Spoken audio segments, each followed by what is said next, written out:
On this episode of the Catholic Echo podcast from the Diocese of Youngstown, brought to you by the annual Diocesan Appeal and Cumulus Radio Youngstown, we're talking about Jubilee Celebrations with Bishop David Bonnar and Sisters of the Congregation of Divine Spirit, Sister Martha Cadden and Sister Jane Fulton. Find more about this episode's topic, including articles from the Catholic Echo, at www.catholicecho.org/podcast. And now the host of the Catholic Echo podcast, Dennis Viviano. Hello and welcome to the Catholic Echo podcast. This week we are talking about the Jubilee celebration for Vowed Religious in our diocese. Joining me for the discussion is Bishop David Bonnar. Thank you as always. You are most welcome. It's great to be here. Now, Bishop Bonnar, for those who are not familiar with the Religious Jubilee celebration on April 6th, it's something that honors women and men religious in our diocese. Why do you think that's important, and how does it make you feel to see so many that have given decades of service to our Catholic faith? Dennis, celebration is a key aspect to our identity as Catholics. And of course, the greatest celebration for us is the Holy Mass. But we also, throughout the year, celebrate the saints, their feasts, their memorials. We celebrate the liturgical seasons. But we also celebrate the lives of each other. And in particular, we celebrate on April 6th at St. Jude in Columbiana, the religious life of dedicated men and women who have vowed themselves to a religious community with a particular charism and embrace the evangelical counsels of poverty, chastity, and obedience. And so it's important for us to celebrate this because, first of all, they are an important part of our story. They are part of us. Secondly, it's important for us to celebrate these milestones because they are accomplishments. They are great accomplishments in a secular world, trying to live a consecrated life in a secular world. And third, they're very important because these celebrations highlight the importance of community and obedience and holiness. In a certain sense, we can look at a person vowed to consecrated life, and if we look deeply, we can see a window to heaven. Because by virtue of their lifestyle, they live not for this world, but they live for the kingdom. And so that's something for us to not only behold, but to celebrate. And this celebration is held during Lent. Do you see any tie-ins? Do you see any links between the Jubilees and Lent? Lent, as you know, is a time for renewal. It's a time to really just draw closer to the Lord. And these men and women, sisters, brothers, priests, that's what they do through their prayer, through their ministry. They seek to bring us closer to the Lord. There's also a beauty of being renewed. I think if you talk to a married couple and they go to a wedding, there's something renewing for their life. The same is true for priests. When they attend an ordination to the priesthood of someone, there's something very just so special to that you take with you, that you want to be better at what you do. And I think that, all of us, as we enter into this celebration with them, I think it's an incentive, it's an impetus for us to do better in our spiritual lives. So you must enjoy hearing their stories in the past. Can you share any memorable moments from past Jubilee celebrations? Well, I've been blessed to celebrate. When we speak of Jubilee, there is the communal Jubilee for the particular community and the charism of their founder or foundress. There are the individual Jubilee celebrations of the members of that particular community. I've been blessed to celebrate with the Ursulines, their most recent Jubilee. I've also been blessed to celebrate with the Society of St. Paul, their 80th anniversary Jubilee. What I enjoy about these moments is that, first of all, it brings me closer to this very important part of our story, the men and women religious. But it's always interesting to hear the stories of the charisms that drew them to that particular community and how they, through their life, keep those charisms alive. How do you think the community can best support these men and women in their continued vocation? I think the first thing we can do is pray for them. Prayer is so important to just intentionally remember them, remember the sacrifices, to remember what they've done to make this portion of the Lord's vineyard a better place, a holier place. But I think we can also intentionally support them through a phone call, through a card, just through an affirmation to say, thank you for your life and ministry. And of course, every year we have the chance to financially support them through the Retirement Fund for Religious. So those are some real tangible ways I think we can celebrate them. Do you feel these celebrations inspire those looking to enter religious life? Absolutely. I think there's always an opportunity for grace to keep building and growing. And I think that the more we come to know about someone, the more we're drawn to them. And I think what is the big draw is joy, happiness. These communities, these members, they exude a particular joy and total dependence on God. And there's something very refreshing to that. And I think we live in a world where we need more joy.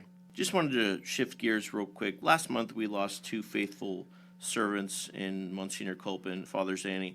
In your short time of getting to know them, what can you tell us about each individual? Well, Monsignor Culp lived to be 99 plus years. We were going to celebrate his 100th anniversary later this spring. His nephew is Bishop Neil Buchan, an auxiliary bishop in the military archdiocese, and we had plans for him to come and preach and have this big celebration at St. Mary's. But you know what they say, if you want to make God laugh, tell him your plans. And God saw otherwise and called Monsignor Culp home. And I had the chance to visit with Monsignor Culp a handful of times before his death, and we had some good moments. But what I take away from his life, 75 years of priesthood, almost 100 years of life, is a presence. He came to everything. Even in his old age, he continued to come to events where priests were. And it wasn't, and I said this at the funeral, it wasn't a free meal that he was looking for. He was looking for that fraternity and that friendship. Father Frank Zanny, who was pastor at St. Thomas the Apostle in Vienna until he retired a few years ago, he kind of was a larger-than-life figure. And he brought that same presence, but in a different way. He had a great love for liturgy. He also enjoyed a good meal. I remember him hosting me when I first came to this diocese for dinner. I had Mass there, and he said, come on, we'll have dinner. He cooked this beautiful Italian meal. We shouldn't be surprised by the last name, Zanny. But I remember that, and that sense of hospitality that he demonstrated. So we lost two really good and holy priests. And let me just say, we lost a third priest when our Holy Father called Father John Keener to the episcopacy, the fullness of priesthood, all around the same time. And we certainly will miss him, but we are happy to share his gifts, his presence with the wider church and the good people of Sioux City, Iowa. Well, thank you so much, Bishop Bonnar, for sharing that. Coming up next, we will hear from Sister Martha Cadden from the Congregation of the Divine Spirit in Canton, who is celebrating her 60-year Jubilee. Her story when the Catholic Echo podcast returns. It's time for Patron Saints of the Diocese of Youngstown with your Bishop, David J. Bonnar. St. Patrick was born in the 5th century to a Roman family in Britain. He was kidnapped as a teen and enslaved as a shepherd in Ireland, then escaped to return home and become a priest.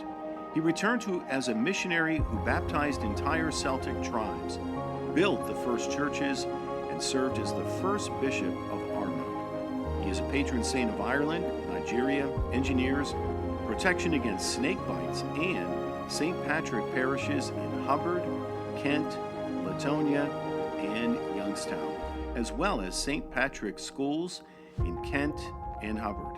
His feast day is March 17th, so happy feast day of St. Patrick to our friends in Latonia, Youngstown, Kent, Hubbard, and those of Irish and Nigerian descent in our diocese.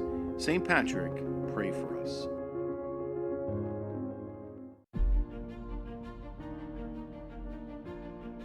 Did you know that the Catholic Echo magazine is delivered 10 times per year to 52,000 Catholic households in Northeast Ohio? That is more than 150,000 people. And the Catholic Echo website, catholicecho.org, has been averaging 30,000 views per month since it launched in February 2023. Advertise your business, special event, or service with the Catholic Echo in print or online. Email catholicecho@youngstowndiocese.org. Advertising discounts are available for Catholic institutions, as well as for businesses that commit to 5 or 10 issues in a year. Email catholicecho@youngstowndiocese.org or visit the advertising tab at catholicecho.org for more information.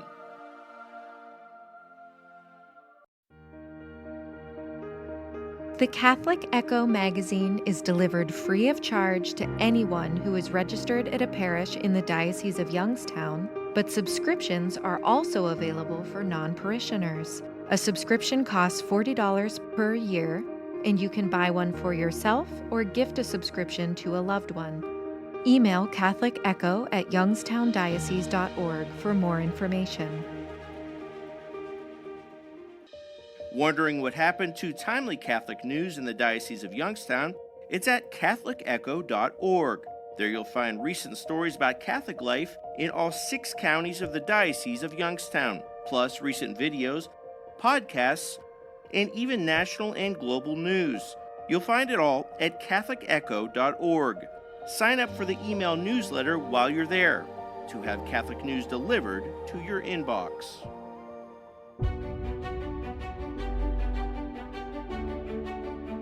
Hello and welcome back to the Catholic Echo podcast as we continue our discussion of the Jubilee Celebrations for Vowed Religious. Joining me now is Sister Martha Cadden of the Congregation of the Divine Spirit in Canton. She is celebrating 60 years in religious life. Sister Martha, thanks so much for joining us today. I'm very happy to be with you. For our listeners who are meeting you for the first time, what can you tell them about yourself? All right, I'd like to tell them that I'm currently serving at the House of Loretto in Canton, Ohio, Diocese of Youngstown. I also teach at St. Peter's Grade School in Canton. I would like them to know that we're following the Holy Father very closely, and he's told us we leave ourselves behind and try to help each other. And this 60 years is especially unique for me because the Holy Father has proclaimed a year of Jubilee, and his theme is Pilgrims of Hope. And in our 60 years of religious life, I feel that it has been very hopeful for me. And if there's anything else we need in life today, it's hope. Amen to that. Where are you from originally? I'm originally from Canton, Ohio. I began my faith journey at St. Peter's, where I'm currently teaching. I was baptized by Reverend J. Lerner, a priest of Youngstown, and I'm the second oldest of 13 children. Oh, wow. And my parents planned to stay at St. Peter's, which is a beautiful church. But when it came time for my older sister to go to school, they didn't have a school bus. And my parents had 5 children by that time and were wondering how they were going to get them to school. So they decided to go over to St. John's, who had a school bus. So we went to St. John's, and then the next year, St. Peter's got a school bus.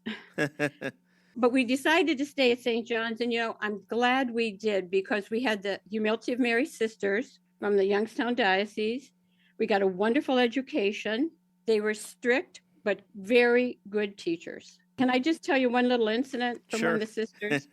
Well, it was a cold winter day, and an ice slide had formed on the playground, and a group of us were having a good time sliding. A teacher came over to us and she said, "I don't think you kids should be doing this." Well, we weren't sure, but then the principal came out and we said, "Oh no, now we're in trouble." But she came over. Her name was Sister Mary Evangelista, and we figured this was the end of our sliding. But she said, "Children, keep on sliding, and I will stay here and watch." So we had the best time, and more kids then came and joined our line and kept sliding.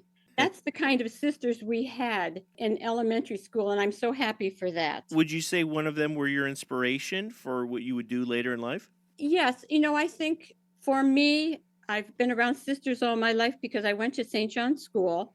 Then I went to Central Catholic High School in the Youngstown Diocese. And those sisters were an inspiration for me. And then when I got older, I went to work here at the House of Loretto. And when I went to work, the sisters were a tremendous inspiration to me. I worked for 2 years doing dishes, and actually I'm still doing dishes. Dishes seem to follow me around. I don't know why, but they do. But I got the experience of the sisters' prayer life and their communal life, and it focused on serving others, and that's what inspired me. Is that your charism? What else would you tell folks that are not familiar with Congregation of the Divine Spirit in Canton? Well, there's many things about our community. They follow the magisterium of the church. We wear our religious habit, which is a sign of our consecrated life. Many people approach us if we go out someplace and they say, "Oh, sister, thank you for wearing your habit. I'm so happy to know that you're a sister." They have a wonderful prayer life. The sisters here, I knew both of the founding superiors who were very committed to their community. They were caring and thoughtful people. Our superiors today, Mr. Michelle and Mr. Mary Ellen, are very supportive, very community-minded. So we have a lot of beautiful things about our community. Have you had time to reflect upon these 60 years in religious life? You know what? I really don't know. I think every day we have some kind of reflection. God called me to his service. It fills me with great hope. I know that communities are experiencing great challenges today, but God is with us. And if you would have told me years ago that I would be 60 years celebrating a Jubilee, I would say it wouldn't be possible. But today, I guess the impossible is possible. So Yes. What do you find most challenging in being a Catholic these days in the modern day? I think a lack of faith among people. When I grew up, it seemed like everybody went to church. People were more accepting of religion. Now it's like, so what? I know, like my grandfather Cadden was a railroad engineer, and he always had his rosary in his hand. I remember that because we used to go down to the station. And Grandpa would say, no, I'm going to start the engine up, but I've got my rosary with me. And then if he would take us for a ride in his car, he would say, if we pass the church now, I tip my hat, and all you kids, you bow your head. And I still do that today. If I go by a Catholic church, I bow my head because I know that Jesus is there. And I don't think people today care about religion. They're looking for the secular, my car, my house, my vacation. But I grew up in such a Catholic atmosphere, and a lot of people did in those days. I know my mother's mom and dad had a large picture of the Sacred Heart in their living room, and I still remember that. They were such good examples of faith. But today people, I don't know why they've drifted away. And during this Lenten season, too, especially reconciliation, I think is something that is not on everybody's mind, but it should be. Absolutely. People are missing out because my mom always used to say it, the phrase, the best is yet to be. And my Aunt Rose used to say, life is too short. And, they had good maxims to live by. And we were fortunate in those days, I think. It's helped me be a pilgrim of hope. What advice do you have for young women who are looking to discern religious life? Well, I don't think you can really look for a sign that God would send you. And I think sometimes when I've talked to young people, they say, well, if God sends me a sign, I don't think that's necessarily going to happen. God is always there to help us. But if you are thinking of a religious life, God will give you that inner peace, to decide. You should pray more, attend Mass more if you can, get some spiritual direction, and talk to people who are in religious life, and then make the decision and go. I talked to a priest one time, and he said, I got some young ladies that are interested, but they say, well, maybe in 3 months, Father, maybe 4 months. He says, no, go and experience religious life and see what it's like, don't keep putting it off, because then maybe you won't go. Thank you so much, Sister Martha. God bless you as well. And I thank you so much also. God bless you. Coming up, when the Catholic Echo podcast returns, you'll hear from Sister Jane Fulton, also celebrating 60 years in religious life. Make sure to keep it here. Much more to come after a short break. It's time for Patron Saints of the Diocese of Youngstown with your Bishop, David J. Bonnar. St. Thomas Aquinas was a Dominican priest and scholar in the 13th century whose writings on philosophy, logic, and theology, such as the Summa Theologica, are taught in all Catholic seminaries. St. Thomas Aquinas is a patron saint of Catholic universities, colleges, and schools, and St. Thomas Aquinas Middle and High School in Louisville. His feast day is January 28th. So happy feast of St. Thomas Aquinas to our friends in Louisville and our brothers of the Dominican Order of Preachers in Youngstown. St. Thomas Aquinas, pray for us.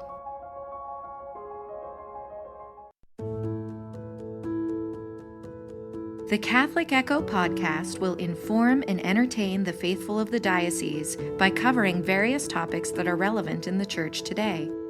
Bishop David J. Bonnar begins the podcast with your host, Dennis Biviano, on the topic of the day, and then you'll hear from others with expertise on that topic. You can listen to the Catholic Echo podcast on WHOT-FM 101, WYFM-FM 102.9, WQXK-FM 105.1 on Sundays at 6:30 a.m., or catch it online by going to www.catholicecho.org/podcast.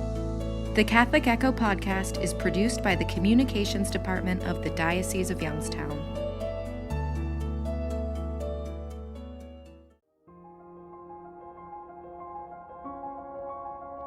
It's time for Patron Saints of the Diocese of Youngstown with your Bishop, David J. Bonnar. Saint Angela Merici was an orphan who founded the Company of Saint Ursula in Italy in the year 1535.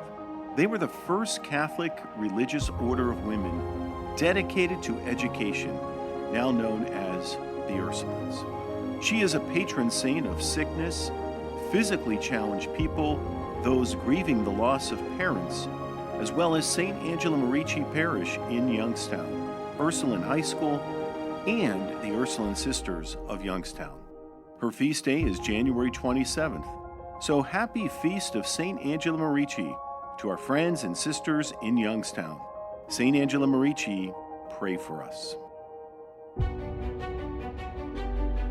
Hello and welcome back to the Catholic Echo podcast as we conclude our discussion of the Jubilee Celebration for Vowed Religious. Joining me now is Sister Jane Fulton of the Congregation of the Divine Spirit in Cadden. She is celebrating 60 years in religious life. Sister Jane, thanks so much for joining us. You're very welcome. Thank you for having us. For our listeners who are meeting you for the very first time, what can you tell us about yourself? Well, I went to high school at Central Catholic here in Canton and had a very good time. We had a real good time in high school. And then after becoming a sister, I went back to college at Walsh University. I was discerning religious life as a senior in high school. And what do you remember most about that time, discerning your final profession? Oh, my final profession was beautiful. We had been waiting eagerly for our final profession, and finally it came. When I was in high school, I was discerning my religious vocation. And those days, you didn't call it discerning. I was just thinking a lot about becoming a sister. And when the day finally came that I had my final profession, I thought, this is it. Heaven has opened. Do you remember at that time having like a mentor or someone you looked up to that helped you decide to be a sister? Oh, yes. In high school, my mother was my confidant. And we would go around to all the religious communities in this area that were within driving distance in Ohio and Pennsylvania. And you know, they were beautiful communities, but the shoe just didn't fit. It just didn't seem right. And I was perplexed. I didn't know what God had in mind for me.